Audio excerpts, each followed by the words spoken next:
I hired a pet sitter. She sold my life instead. The notification on my phone didn't sound like an alarm. It was the standard, cheerful ding-dong chime that the Ring app makes when someone approaches the front door. But at 2 p.m. on a Saturday, while I was 200 miles away driving through the desolate stretch of highway between home and my sister's wedding venue, that sound made the hair on the back of my arms stand up. I wasn't expecting a package. I wasn't expecting guests. I had left my house, and my 3-year-old golden retriever, Buster, in the care of a 5-star sitter named Jessica. I tapped the notification banner. The video feed loaded, buffering for a second that felt like an hour. When the image snapped into focus, I nearly drove my car into the guardrail. There were people. Not one person. Not a delivery driver. There were at least 20 strangers swarming my front porch. They weren't knocking. They were walking in. My front door, my heavy, oak front door that I double-locked before I left, was propped wide open with a brick. I watched, paralyzed, as a man in a greasy trucker hat walked out of my house carrying my grandmother's antique floor lamp. He was followed by a woman struggling with my toaster oven and a stack of my bath towels. My heart hammered against my ribs like a trapped bird. I screamed at my phone, but the microphone was muted. What is happening? I gasped, my hands shaking on the steering wheel. I pulled over to the shoulder, gravel spraying under my tires. I needed to see more. I switched to the living room camera, the one I had set up to check on Buster. The living room looked like a flea market. My furniture was rearranged. There were price tags, neon orange stickers, slapped onto my leather sofa, my television, and the framed photos on the mantel.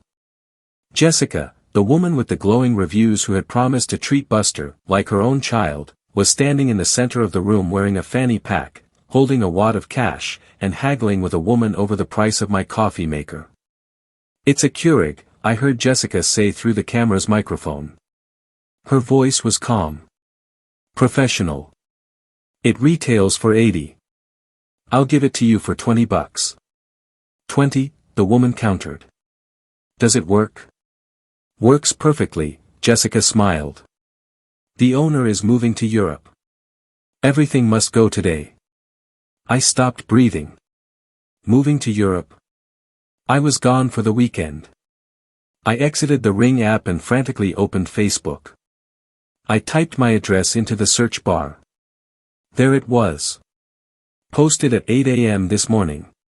Huge estate sale. Everything must go. Address, my address. Owner relocating overseas. High-end furniture, electronics, kitchenware, clothes. Cash only. First come, first served. No early birds. There were photos. Photos of my bedroom. Photos of my closet. Photos of my jewelry box, open, with my grandmother's pearls draped over the side.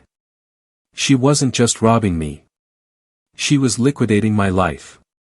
And she was using the internet to invite the entire county to come and pick the carcass clean. I looked back at the Ring feed. A guy was currently trying to lift my 65-inch OLED TV off the wall mount. "Careful with that," Jessica barked at him. "That's $300. Cash up front before you take it out the door." I felt the heat rising in my neck, a prickly, radioactive sensation that started at my collarbone and crawled up behind my ears. My vision went a little blurry at the edges. It wasn't just anger. It was a violation so deep, so personal, that I felt nauseous. She was selling my life for pennies on the dollar to a pack of vultures, and my dog, where was Buster, was nowhere to be seen. I needed to stop this. I was 3 hours away. The police would take 10 minutes to get there, maybe 20 if they didn't prioritize a civil dispute. By then, the TV would be gone. The jewelry would be gone. I looked at the two-way talk microphone button on the Ring app. I pressed it. I took a deep breath, filling my lungs with the stale air of my car. I channeled every ounce of rage, fear, and authority I possessed. Put that TV down. My voice boomed through the living room speaker. It was distorted, crackly, and incredibly loud. The guy holding the TV froze. He looked around wildly, his eyes wide. Jessica jumped about a foot in the air. She spun around, scanning the room, her hand clutching the fanny pack protectively over her stomach. "Who said that?" she squeaked.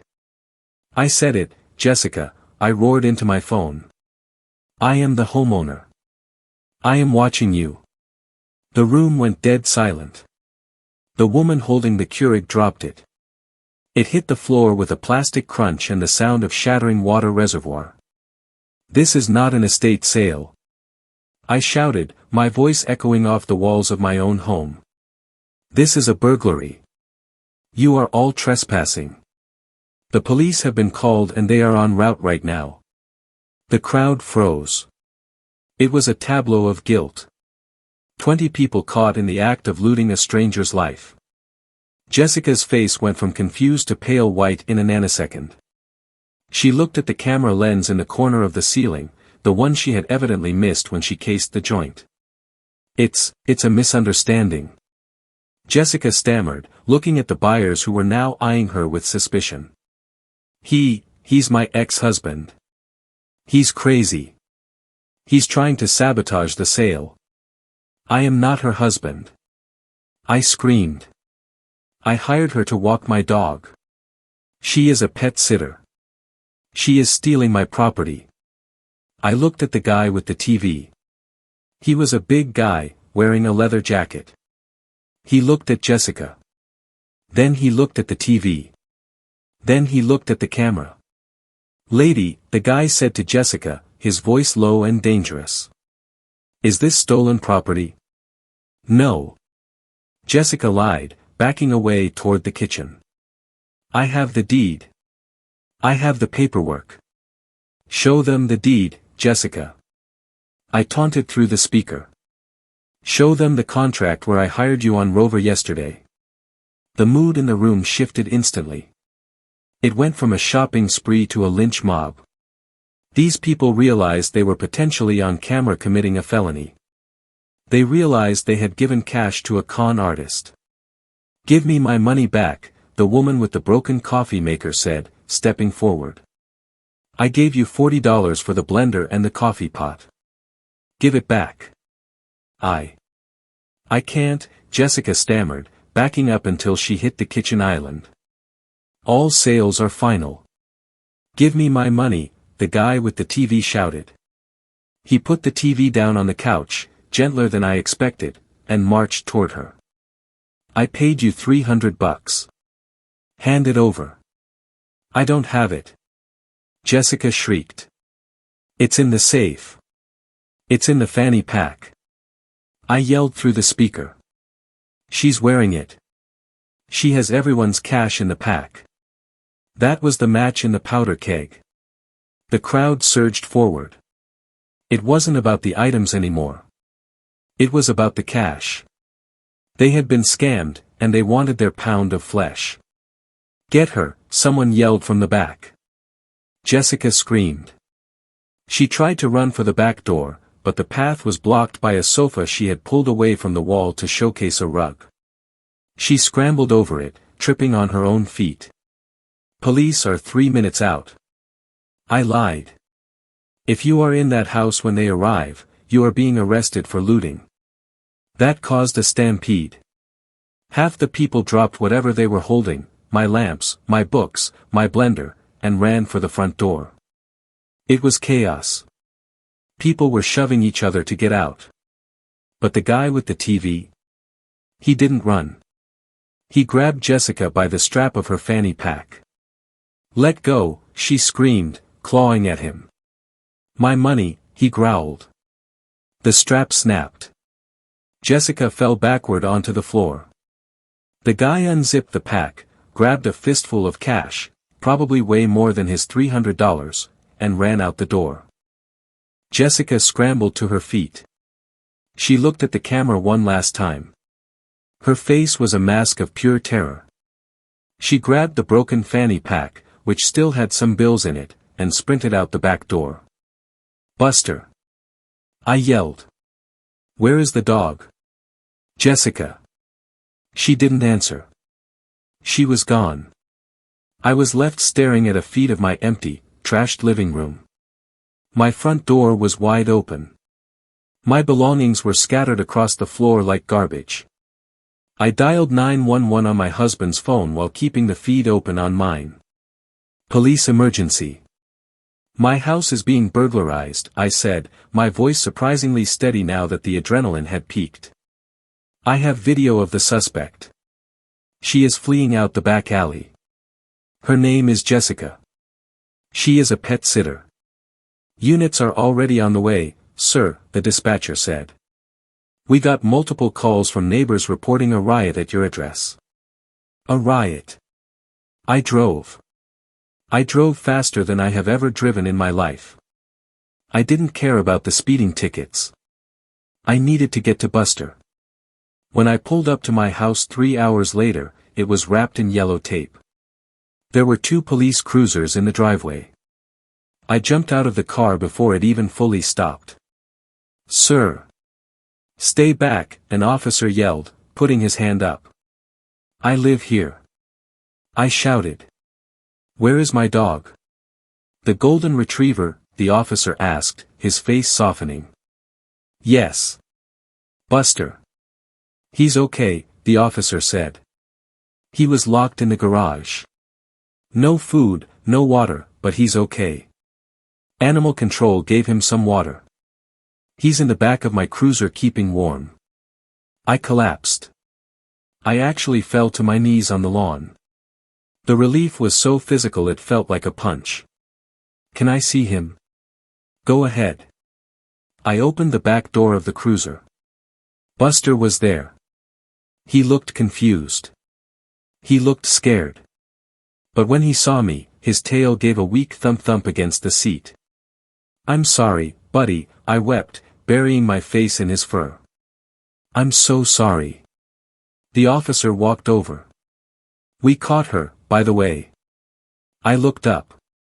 "Jessica?" "Yeah." She didn't get far. She tried to hop the fence into the neighbor's yard, but she got stuck. The neighbors held her down until we got there. "We found about $2,000 cash in her pockets and a bag of your jewelry she was trying to stash in the bushes." "Is she charged?" "Burglary," the officer nodded. "Grand larceny. Fraud. Animal cruelty for locking the dog in a non-ventilated garage. And about 15 counts of theft by deception for the people she sold your stuff to." "What about my stuff?" I asked, looking at the house. "It's a mess," he admitted.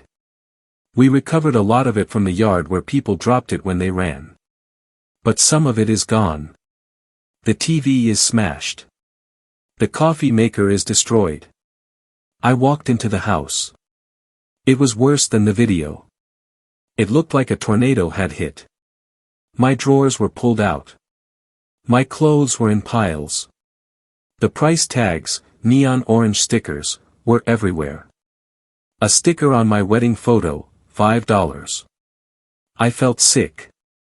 I walked to the kitchen counter. The iPad I used for recipes was gone. I went to the bedroom. My jewelry box was there, but it was empty. The officer said they recovered some, but I knew the heirlooms, the small, valuable things, were likely in the pockets of the people who ran away. I sat on the edge of my mattress, which had a sticker on it that said $150, mattress only. I pulled out my phone. I opened the Rover app. I contacted support. "This is an emergency," I typed. "My sitter held an estate sale in my house." They responded within minutes. They were horrified. They refunded the booking immediately. They banned Jessica. They offered their trust and safety guarantee, up to $25,000 for property damage. It wouldn't cover everything. It wouldn't cover the violation. But it was a start. I spent the next week dealing with detectives and insurance adjusters. I had to catalog every single item in my house. I had to pull up receipts from 5 years ago. Jessica is in jail. She couldn't make bail. It turns out she has done this before. In another state. Under a different name. She moves towns, builds up a few good reviews on new accounts, and then picks a target for a liquidation event before vanishing. She picked the wrong house. She picked the house with the Ring subscription. I got most of my furniture back, but the house feels different now. It doesn't feel safe. I look at my sofa and I don't see a place to relax, I see a price tag. I'm moving. I can't stay here. The neighbors stare. They were the ones buying my lamps. They were the ones haggling for my toaster. Yesterday, a woman knocked on my door. It was the neighbor from 2 doors down. "Hi," she said, looking at her feet. I bought this vase on Saturday. I didn't know it was stolen. I wanted to return it. She held out a blue ceramic vase. My mother made it in pottery class before she died. I took it. My hands were shaking. "Did you know?" I asked her. "Did you know I wasn't moving?" "I thought it was weird," she admitted. "But the prices, they were so low." "Keep it," I said, handing it back. "What?" "Keep it," I said. "I don't want it anymore. It's tainted." I closed the door. I looked at Buster. He was sleeping on his bed in the corner. He twitched in his sleep, probably chasing rabbits, or maybe running away from strangers in the garage. I realized then that stuff is just stuff. It can be sold. It can be broken. It can be stickered with a price. But the voice that boomed through that speaker, the voice that sent 20 people running in terror, that was real. That was the voice of someone protecting what actually mattered. I didn't save the TV. I didn't save the toaster. But I saved the dog. And Jessica? She learned that you can sell a couch, but you can't sell the truth. So, tell me. Am I the monster for traumatizing a house full of bargain hunters and sending a woman to prison, or did I just host the most exclusive eviction party of the year? If you have made it this far and want to see more videos like this, then kindly subscribe and turn on notifications so you may never miss another story like this.